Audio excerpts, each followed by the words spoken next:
Kamusta mga bossing? Long time no vlogs ulit. Pasensya na, natagalan na naman bago ako mag-upload. Medyo marami lang ginawa. Maraming pinagkabisihan. Kakauwi ko lang ngayong galing ako ng registry. Kasi nagpa-register ako ng sasakyan. So yan, praise God. By Saturday makukuha ko na yung pangarap kong sasakyan. And kanina rin dumating na rin yung insurance ng sasakyan na approve na. So nagpunta agad ako sa registry para ipa-register yung ating sasakyan. So yan, binigay na sa akin yung registry ng sasakyan. Yan. Tapos nagpa-customize ako ng plate number mga boss. Kasi gusto ko meaningful sa akin yung magiging first plate number ng first vehicle ko. So ayan, temporary lang siya. Pero sa akin na rin siya. Kasi binili ko na rin siya. Sabi ng front desk doon. Ayan. Pag kumuha ko ng sasakyan, pwede ko siyang gamitin kung gusto ko. Pero temporary pa lang siya while waiting for my customized plate number. Kasi it will take at least 1 month. So ayan, yung mga documents nandito. And nagpunta rin ako ng post office kasi kinuha ko itong mga in-order kong gamit ng sasakyan. So for safety purposes, yan, nag-order tayo ng tracker to. So isa-set up ko siya. And then later kapag may time pa, papakita ko sa inyo kung paano. Kasi inaaral ko pa lang din siya. Tapos ito, if I'm not mistaken, silent bag to. Silent yung pangalan ng brand ng bag. So ito ay RFID, anti-theft bag to. So meaning to say, kapag may inilagay ka sa bag na to, especially yung mga credit cards mo, key fob mo, safe yung sasakyan mo. Kasi ngayon yung mga thief ay very techy na. May technology siyang ginagamit na kahit nasa bahay ka lang, kung ang susi mo hindi safe, kung hindi siya naka-RFID, so yung signal matatrack nila yon. So ito signal blocking to kung tawagin. So kahit tulog ka, may peace of mind ka na, hindi mananakaw yung sasakyan mo. Kasi alam niyo naman yung mga sasakyan ngayon, kung talaga computerized na karamihan. Yung model ng sasakyan ko 2023, keyless siya. So push button siya, kaya kailangan yung safety ng key fob ko ang unahin ko muna. Yun ay priority ko. So lalo na kapag wala ako sa sasakyan, so nasa bahay ka, tulog ka, so yun, safe yung sasakyan mo, hindi siya magagala. Tsaka yung mga important documents mo, lalo na yung passport mo, yung mga credit cards mo, yan. Kasi yan, natatarak yan, pwede na lang makuha yan. Kaya nai-scam yung iba kahit hindi naman alam yung mga CVV number o kaya account number na nanakawan pa rin. Kasi nga, yung RFID, yun. Pag open yun, prone talaga sa mga magnanakaw yun. Kaya, better to be safe than sorry, di ba mga kabos? So, ito pa mga bossing, in-order ko rin to. Pro Elite Premium Steering Wheel Immobilizer. So 100% siyang safe yung sasakyan mo. So bago pa manakaw talaga, mag-a-alarm na yan, malalaman mo na. And ito 100% effective in police test yan. So talagang subok na subok yan. Napakagandang brand nito, Stop Lock. So bago ko siya in-order, napakaraming pinagpilian, pero among all of them talaga ito yung nag-i-stand out. So yan. So ganyan yung design niya. Yan yung actual niya. So pag may time, i-unbox natin, pakita ko sa inyo. So ano pa ba? Yung mga hinihintay pa akong ibang products. So ewan ko lang kasi nag-subscribe ako sa Prime. Mas mabilis yung Stop Lock na yan, yung Pro Elite na yan. Wala pang isang araw in-order ko. Siguro mga 12 hours pa lang mula nang in-order ko. Tapos yan, dumating na siya ngayon. Kaya I'm happy kasi sa Saturday, kung dumating man yung vehicle, at least may pauna na tayong safety. Kasi in-order din akong dashcam, pero inintay ko pa siya. So yun ang pinaka the best na protection sa sasakyan, yung dashcam. So inintay ko pa rin siya. Pero ito at least meron na tayo nito. Tsaka meron na tayo nitong tracker. Tsaka itong RFID blocking bag. So medyo kampante na ako dyan. Pasensya na, medyo makalat yung aking kwarto. Hindi pa nakapaglinis kasi supposedly day off ko dapat kahapon till now. Pero may sakit yung kawork ko. So yun, kinover ko muna yung shift niya. And good thing din, favor din sa akin kasi nga sa Saturday alis kami. May work ako noon. So siya yung papasok ng Saturday for me. So yun, bali win-win kami. Ano pa, ito ulam ko, hindi pa ako kumakain mula kagabi, na-excite ako masyado. So yan, galing to kay na kuya. Yan o, salad dyan. Tapos to may sinigang, akong ulam. Yan. Ano pa, ito ensalada. Yan. Tsaka ito may isda tayo na pinirito. Yan, ulam ko. Oh, yan pala, yan golf net yan. Magandang pang practice dito yan, lalo kung maluwag yung space niya. Yan, katulad dito nasa basement ako. Ito sa anak ni na kuya to, kay Gabe. Yan, mahilig si sports yung batang yun eh. So umorder siya ng net, sabi niya $100 lang daw to. Tapos to, itong golf set, $500, brand new set. So ang galing, no? Naka-offer kahapon sa West Edmonton Mall. Yun ang masarap kapag may sasakyan ka. Masarap gumala. Pasensya na pala kayo doon sa ingay kasi naglalaba ako. Ayan, 13 minutes pa.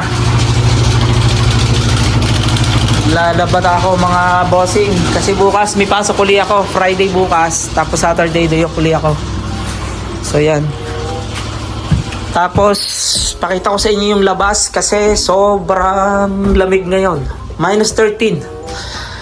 Summer na pero ewan ko bang gulo ng panahon talaga dito sa Canada. Unpredictable palagi.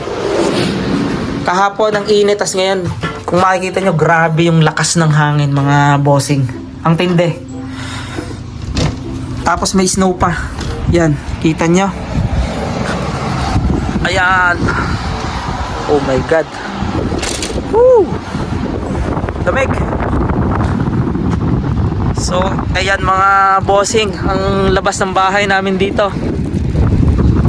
Bibilisan ko lang kasi ako ay nakachinelas lang.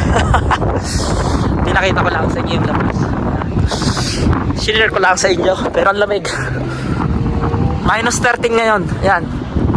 Tapos, buong maghapon mag-i-snow. So, ayan yung labas ng bahay. Oh my god, grabe. Lamig.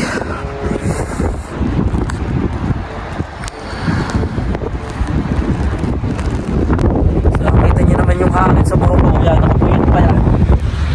Yan, grabe ang lakas talaga. Ang tindi. Sana sa Sabado hindi ganito kasi pipick upin ko yung sasakyan sa Sabado para malinis pa rin yung sasakyan, diba? Yan, pasensya na kayo mga galaw. Malamig kasi. Yan, naka-chinelas lang ako tsaka wala. Yan. Hoodie lang. Lamig. Nangangatal ako. So ayan mga bossing, napakalamig. Tuloy-tuloy pa yung patak ng snow. Ayan, kita nyo.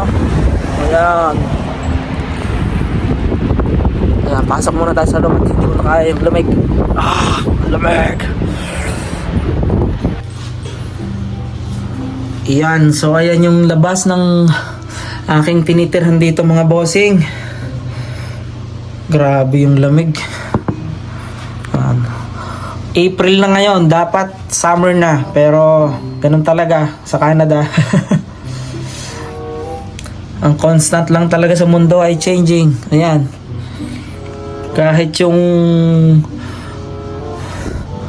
weather forecast ay maaraw pero baligtad. Kanina pa yan, pagpunta ko pa ng registry, sinipon nga ako kasi nga naglakad lang ako. Wala pang kahit ano man nakalagay sa ulo ko, yun, nilakad ko, parang sinipon tuloy ako. Ayan, tapos nagtatanong-tanong ako ng mga nagkakabit ng dashcam dito. Meron sa around Calgary, siguro puntahan namin o kung merong May tatlo kong options kasi kung may mag-home service much better. Pero okay din Calgary para makagala din ako para ma-practice ko din sana yung sasakyan kasi yun talaga yung plano ko. Mag-drive ako ng mag-drive para yung mag-in ako pagdating ready na ako. Yung may sasakyan pala doon mga bossing na naka-stock ko. Kanina pa yun. Hindi ko alam kung bakit nakalagay doon yung sasakyan. Hindi ko alam kung tumirik ba yun or ano. Yan. Kita niyo yung patak ng snow, grabe no. Yan. So, yan. Ganito katindi ngayon. May hangin pa. Sumabay pa yung hangin. Yan. Tapos regarding do sa plate number, ang binayaran ko is 100. Total of 270. Yan. Yung pagpaparegister tapos yung customized plate number, yun yung nagastos ko. Yan. Tapos ikikip ko na lang yung temporary plate number na yon kasi who knows if God's will na magkaroon ng second na sasakyan, pag nairaos yung unang sasakyan, kukuhuli kami, di ba? So, yan. Kasi lalo dito sa Canada, talagang essential na magkaroon ka ng sasakyan. Lalo kapag nasa mga rural area ka, sa maliliit na town katulad nito, nasa less than 5,000 lang yung aming population. Tapos ang Pilipino dito, 50 lang yata kami. So, walang way of transport kung hindi ang sarili mo sasakyan. Yun, nakakaya naman laging makisabay sa mga kakilala ko dito kasi may kanya-kanya silang pamilya at saka usually talaga dito, kada pamilya minimum 2 sasakyan. Necessary talaga dito. Lalo pag ganito yung panahon mga bossing, kita nyo naman ang hirap maglakad niyan kapag ganyang kalamig. So, talagang kailangan may sasakyan ka. Yun talaga. 3 years din akong nagtiis. And ngayon, I think this is the perfect time na magkaroon ng sasakyan na. And at the same time kasi, dadating na yung makina ko. Kung ako lang talaga, walang problema. Kayang-kaya kong maglakad. Kaso yung anak ko tsaka yung asawa kong main concern ko. Tsaka gusto ko rin syempre makagala, makapasyal. Ang ganda kaya ng Canada. 3 taon ako dito. Hindi ko pa napupuntahan yung Banff, mga bossing. Sa totoo lang. Yung Lake Louise, di ko pa napupuntahan yon. Ang dami ko pang hindi na nagagalaan. So, yun yung isa rin sa nagpapa-excite sa akin kung bakit gusto ko rin magkaroon ng sasakyan. And sa Saturday, papakita ko sa inyo kung ano yung brand. Bibidyohan natin at pipicturan yan. So, yan. Sana yung nag-install ng dashcam, medyo maganda yung i-offer ni Bigay. Nagtatanong ako sa kanila kung magkano yung best price nila Yung isa, sabi niya sa Calgary lang sila, hindi sila nag-go home service. Pero tingnan ko yung dalawa. Tsaka titingnan ko rin kung magkano yung presyo nila. Kasi yung usual na dashcam sa front and rear, okay, madaling ikabit. Kaso, yung difference ng price sa mga bagong labas na dashcam and may mga telephoto pa siya. Tapos 4K yung resolution ng video. So para ka na ring nagbablog pag nasa loob ka ng sasakyan kasi yung fisheye, meron din siya fisheye camera. So ibig sabihin yung interior ng sasakyan kapag nakasakay ka sa loob, makikita rin yung galaw nyo doon. Yan. So safe na safe talaga pag may ganun kong dashcam. So yung brand na kinuha ko is yung Biofo brand na ano bang nakalimutan ko na, basta A3ST, parang ganun yung kanya. A239T, parang ganun yata yung brand niya. Pero Biofo yung brand. Tapos yung model A3290, yun, parang ganun. Yun yung in-order ko na hinihintay ko pa. Tapos ipapa-install ko siguro kung meron dito sa Edmonton kasi medyo technical siya. Medyo may kailangan kalikutin sa fuse ng sasakyan kasi doon i-connect yung dashcam. Ayun, yung mga ibang brand, madali lang siyang ikabit, saglit lang. Kaso ang iniisip ko, kukuha ka na nga lang ng dashcam, tapos $100 lang naman yung difference.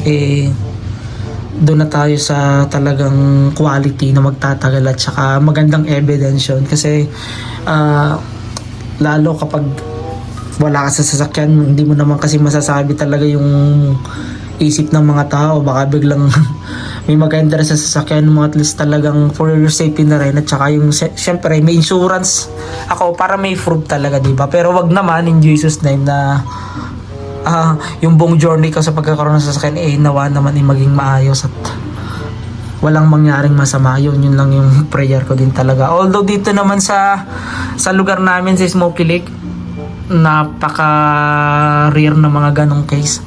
Usually safe talaga yung mga sasakyan dito. Yung mga karamihan nga nakakilala ko, kung lang sila, kahit nga steering wheel lock, wala eh. Yun, nakaparada lang sa bahay, safe naman. Pero sa akin naman kasi, for assurance din, medyo mataas din kasi yung value ng sasakyan, mga bossing. Kaya kailangang ingatan, at ilang taon kong babayaran yon. I mean naming mag-asawa. Kasi tutulungan ako ng asawa ko pagdating niya dito. Ayan, may katulong na ako sa bayarin. Ayan. So balik muna ako sa kwarto at kakain muna ako, mga bossing. Ito muna ito ilalak para pagdating nila makapasok sila. Lakas ng hangin, oh. Grabe. Kita nyo. Sumisipol, oh. Grabe talaga. Ang lamig. Kasi balik muna ako. Kakain muna ako, tapos mag-e-edit siguro ako. Mag-take din kasi ako ng exam. Selfie, parang IELTS dito yon. Kasi malapit na rin ma-expired ang aking English test. So by May 2, mag-take ako ng exam para valid ulit siya. Naghihintay pa rin ako ng invitation to apply ko, mga bossing. Rural yung ginamit ko dito. So sabi ng town, once na makareceive ako ng invitation to apply is magbibigay sila ng endorsement letter para dire-diretso yung application. So yun ang pinag-pray ko. So ito yung kapitbahay ko, mga bossing. Ayan. Dito sa basement, yan, napakatahimik. Although malamig, pero hindi ko alam yung nangyayari sa taas. Kasi usually pag nandito ka sa baba, tahimik lang. Tapos maya nagugulat talaga pag akyat ko. Grabe pala yung snow. Grabe pala yung lamig. Ang dami nangyayari sa taas. Pag nasa basement ka, very comfortable lang. So chill lang kapag nasa basement. Ayun. So yan, mga bossing, kakain muna ako at if my time. At kayanin ko pa na i-unbox to para makita nyo rin. Para syempre, may guiding kayo kung sakaling may mga sasakyan na rin kahit gusto nyo rin ng extra protection sa sasakyan nyo. Yan, para makita nyo rin. So yun lang. Kain muna ako, mga bossing. Salamat ng maraming sa pagsuporta nyo palagi sa aking channel. Tsaka sa mga vlog ko, and hope na may learnings din kayo kahit papaano. So yun, at saka nga pala, malapit na pala akong umalis sa napakagandang bahay na ito. At pagdating kasi ni Mrs. at ng aming prinsesa ay lilipat kami sa bahay ng aming ninang at saka ninong. So yun, kasi yun, malapit sa school, malapit sa hospital, like very accessible sa lahat. At may makakalaro yung anak ko pagdating niya, kasi 3 yung anak nila doon. So yun, at least may magbabantay-bantay din sa anak namin in case na makapag-work agad si Mrs. Yun, and yun, nag-apply na rin, nagpasa rin na ng CV. And thank you nga pala kay Ate Julie, yan. Tsaka kay Ninang Jo, yan, ginawa naming referensya. Kasi kinuha nila yung CV ni Mrs. na isang araw, yun, in-edit ko, inayos ko, tapos sinend ko sa kanila. Pinasa nila sa work nila. So either way, either siya sa kitchen, housekeeping, or kahit doon sa work nila mismo. Yan, nursing assistant kasi yung work nila. So kung ano daw yung mauna, sabi naman ni Macy, sabi ko kung ano available, okay, no problem, basta may work. So yan, update na lang ko ulit kay mga bossing, ha. Salamat ng marami, and please like and subscribe kung nagustuhan nyo itong video ko ngayon. And sa Sabado, yan, abang-abangan ninyo, i-update ko kayo sa pagkuha natin ng ating dream car. So yun lang, salamat ng marami, God bless you all, bye bye.